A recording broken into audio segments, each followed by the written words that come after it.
Leo. Ang Leo ay tanda ng saya at libangan. Maraming mga katutubo ng Leo ang nasisiyahan sa pakikisalo at pagsali sa mga palakasan. Para ma-motivate siya, gumawa ng mga paraan para gawing masaya ang pag-aaral. Ang buhay ay hindi puro saya at laro. Maaaring kailanganin ng mga katutubo ng Leo na matutunan ang kahalagahan ng pagtatapos ng trabaho dahil dapat itong gawin. Madalas na mahusay ang mga Leo sa mga programa tulad ng Scouts kung saan nakakakuha sila ng mga merito at nagkakaroon ng pamumuno.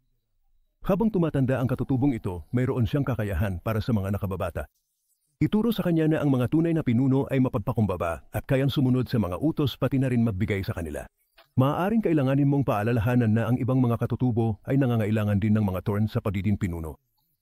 Huwag magsawa na ipaalala sa kanya ang kahalagahan ng pakikipagtulungan sa iba. Ito ang mga aral na laging magsisilbing mabuti sa iyo. Tulad ng isang hari, maaari mong baliwalain ang magagandang bagay sa buhay. Pakiramdam mo ba ay nakulong ka sa iyong trabaho o nagtatrabaho para sa isang amo na kinasusuklaman mo? Buong effort ka ba sa relasyon nyo at hindi nasusuklian ang pakiramdam o hindi mo alam kung ano ang gagawin? Ang mga psychico sa Absolute Tip Psychic Network ay sapat na insightful upang matulungan kang i-maximize ang iyong potensyal sa iyong mga susunod na pagkakataon.